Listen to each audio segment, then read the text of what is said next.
Hi everyone, welcome back to the channel. My name's Mike and this is Build and Tinker, and we're continuing with our 1989 Batmobile today. We've got the next pack of 6 issues. It's issues 33 to 38. So we're going to be assembling some of the bodywork as well as one of the front wheels, which will be the first of the front wheels. A little bit more electrics to be done. So let's get going. But before we do, this pack came with something else. A little gift. We've got here a cap. Let's unwrap it so we can see it in all of its glory. And it's a lovely fabric baseball cap with the Dark Knights logo.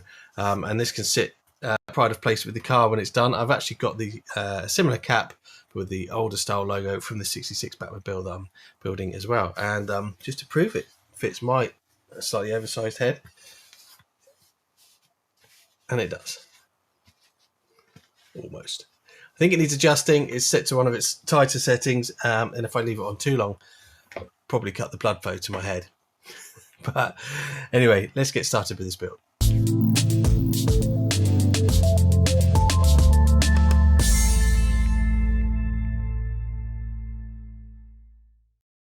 These are the parts for issue 33, and we need to assemble them and then attach them to the front left wing, or fender, which we assembled some time ago. So I'm going to go and get that part. Now I said front left, it's actually the front right that we need to install this light in. And just like the previous one, we have a rear reflector, a little stack of LEDs, and these little clips that hold the LEDs into the reflector. First thing we want to do is test the LEDs. So with our Test Circuit Pro on the bench, we're simply going to insert one at a time each LED into the LED tester section and press the button to ensure that we get a successful test, which we did.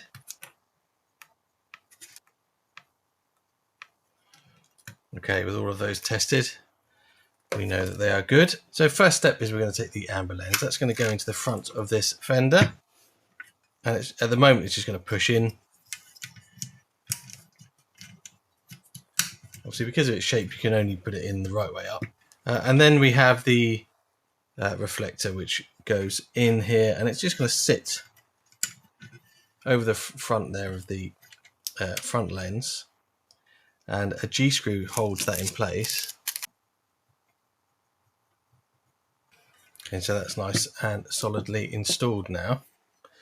And now we need to take the LEDs. Now, they're all labelled the same and they are all the same length, so it doesn't really matter which one you do first.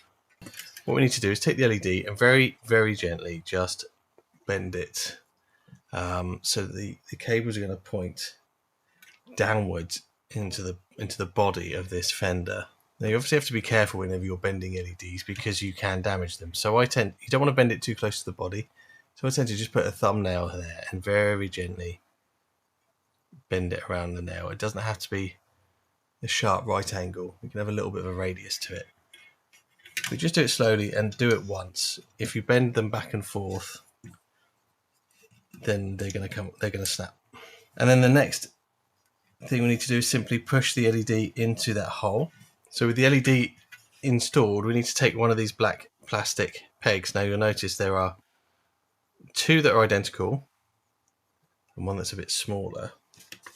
The one that's smaller is part number 4 for this pack, and that actually goes on this far end here. So we're going to put the small one aside for now. We'll take one of the larger ones, and there's an opening on one side, and that opening needs to line up with the cables for the LED. Then we just gently insert it, and that's it. It just holds itself there. It's a slightly weird design. I've never seen any other car where they've needed to plug the back of the LED. It's normally they just make the hole the right size for the LED. Not sure why they chose to do it on this one. Again, we'll do the second LED and the third one in exactly the same fashion. And there we have all 3 LEDs installed with their little plugs.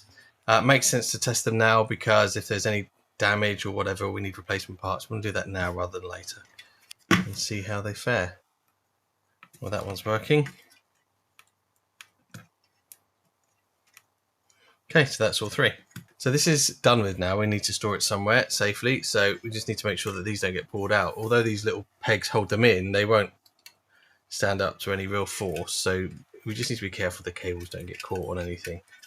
So I'm just going to put that in its box. And so with issue 33 complete, we'll move on to 34. So issue 34 is going to be pretty quick and easy. We're assembling a front wheel, just the actual rim part, not the tyre. So we have this metal centre hub and then the rim itself, and they simply go one on top of the other. I don't think there's even a correct way around. I think you just need to line up the screw holes.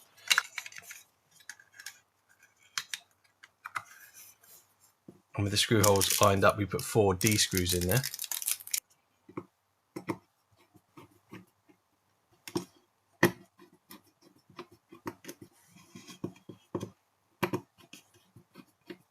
And that's this issue finished. Not a lot to do really, just 4 screws and 1 wheel hub as a result. So let's have a look at issue 35.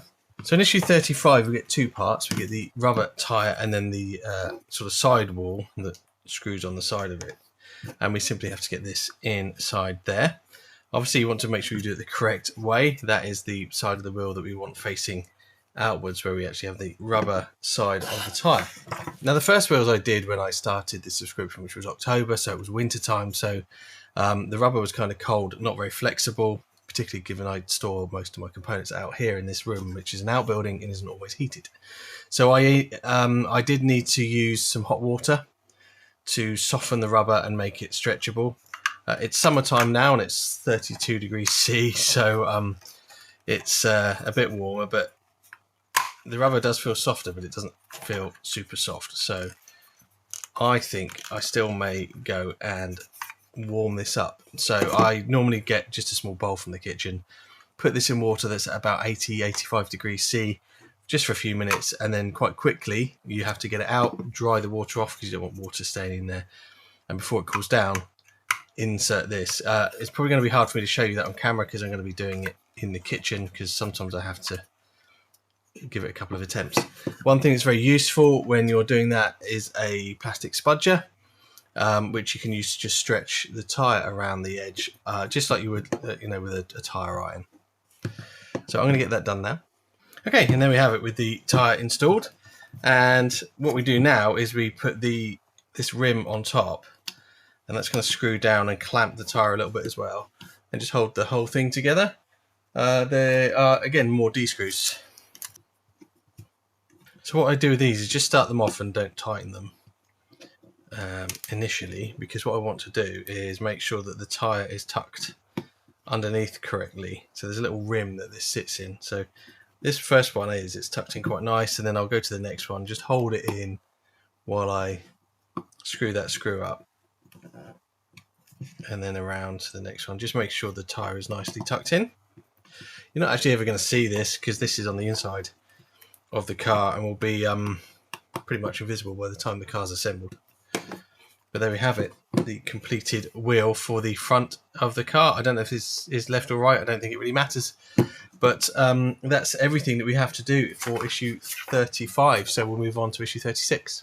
So this is what we get with issue 36. It's a piece of bodywork. It's a metal piece, and it's the rear hood that covers just over the back of the turbine in the centre. So the exhaust part in the centre of the car at the back. And we also get with it the hinges and some screws to attach them. So we always check bodywork for any blemishes, scratches or paint imperfections, and this one looks pretty fine. And we want to keep it that way, so we're going to put a little bit of foam down before I sit it on its back, ready to accept these hinges. There's 2 of them, and they are handed, so you do need to make sure you get the correct way around. I don't see any stamp marks on them, but it's actually quite easy, because what you're looking to do is when you drop the hinge in place like this, you want this piece to be pointing outwards, so that on each side it looks like that. And then we're simply going to screw those down with some K-screws. And that's the piece completed with the hinges attached. And we obviously don't have anything to put this on yet because we don't have the rest of the body. So we're going to put it to one side. And that's it for this issue. Pretty quick and easy, just attaching these hinges. So it's a nice piece of bodywork, but we don't have anything to attach it to just yet.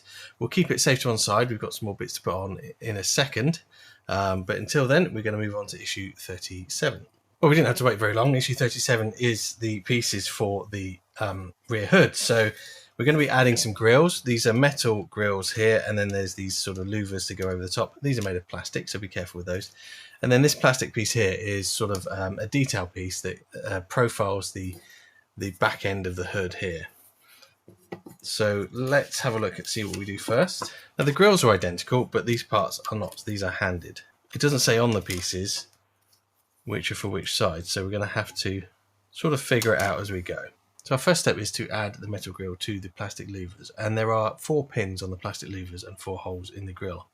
I'm going to start with the narrow end because it's just easier to see and easier to line up.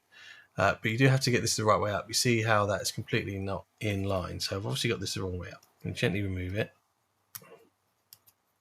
flip it over,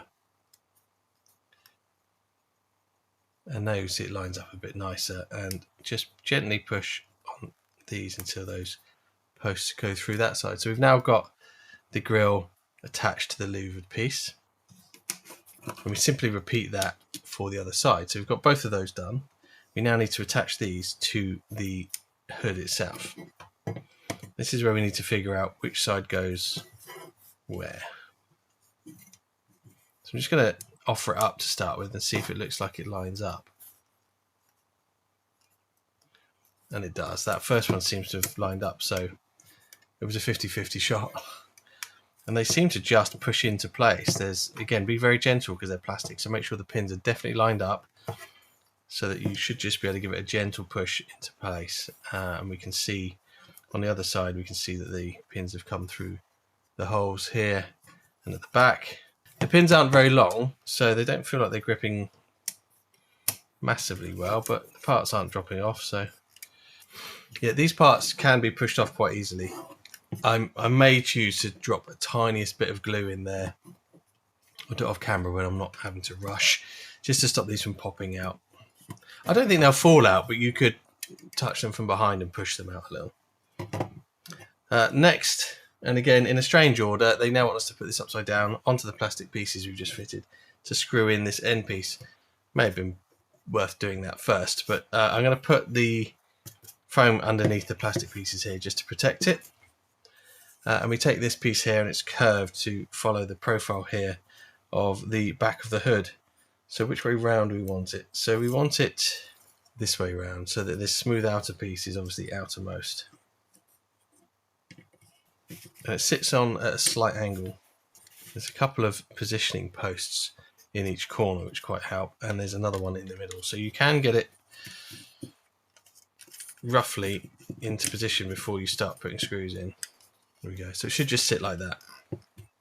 The screws go in here, just here, and they are A screws. Okay, with those screws done up, that is fitting quite nicely, and we now have this rear hood. The matte paint looks amazing, but it does mark up a little bit with any kind of moisture. So it's quite a hot day today. This room really catches the sun, so it gets quite warm in here. So if you've got slightly wet or sweaty fingers, then it can leave marks. But it does clean off pretty easy too. Microfiber cloth or something like that. I wouldn't use any detergents or soaps, just at most a little bit of water. And you should be able to just wipe that off with a microfiber. But you see it's come up quite clean already, just wiping it with my fingers. But you don't want to scratch it. So I use a microfiber to clean most of my models. So that's issue 37 complete. Let's take a look at 38. So some big pieces of body again for issue 38. It's, I mean, if you can call it body, it's this side intake for the turbine. It's a plastic piece, so you're going to need to be careful. Again, this model's interesting because we're getting some nice big pieces, but they're from all different parts of the car, and none of them are going to be attached to anything for a while. So really important that safe storage of components is something you pay attention to, because things like this with these little plastic tabs, you're going to need to store them in a way that nothing gets broken. Now, we're not going to do a lot to this. We're just going to add a couple of pieces, 2 of which simply push fit on. Again, with parts floating around, if these go on tight, we're okay. If they don't, if they feel a little bit loose, then I would put a bit of super glue on them. Most of these models, they're designed to be made without glue. You shouldn't need anything more than the screwdriver they supply. But I do find that some of the plastic bits occasionally are a little bit loose. So I tend to dab a bit of glue on if I'm worried it's going to fall off. So this first piece here, whoop, rolled away. This first piece here, it's a small black piece, and it goes over the top of this here. And again, you can see it's just a push fit. There's 2 posts and 2 holes, and we're just going to line them up and push it into place. And having pushed that all the way down now, it's actually a reasonably tight fit. I don't think it's going to come out. So initially when I put it in, it felt kind of loose, but you need to push it a little bit further so you get a little click. This silver piece with 3 little pins on the back then goes onto this small area here. Again, it's just a matter of dropping it in place gently and then giving it a push straight down.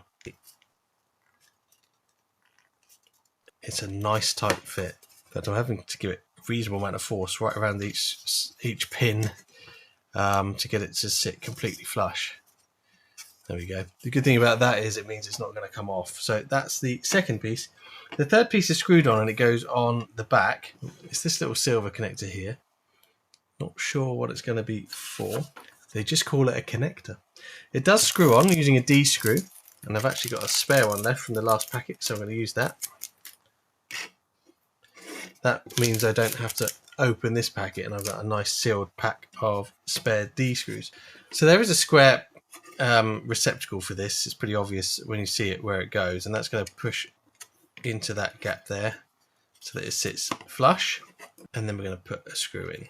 Now you don't want to push down on the plastic because you could snap it, so I'm going to hold the piece up in the air and push that way. And there we have it, the end of issue 38 and end of this pack. So we've got a completed tyre and front wheel with the rear hood and its vents, the side inlet with some of its attachments, and obviously we put the headlamp on the other front fender.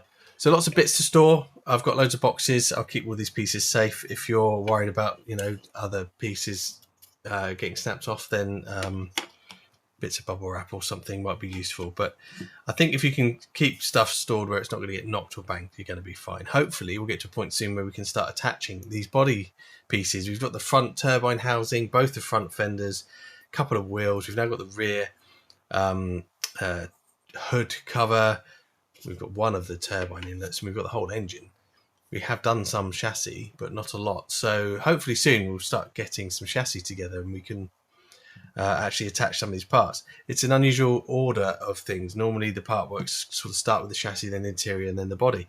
But the Batmobile's not a normal car, right? So maybe this is the correct way to build it. But it's certainly coming along and I'm really enjoying it. And I can't wait to see it near completion. So I hope you found the video helpful and that you enjoyed it. If you did, please remember to click that like and subscribe button. We are rapidly approaching 500 subscribers. I'd really like to hit that milestone before we set our next target of 1,000 subscribers. And I know it still means I'm a very small channel, but I'm very, very much appreciative of everyone who takes the time to watch and to comment. And I hope your model's going as well as mine is. In the meantime, have yourself a great day and take care.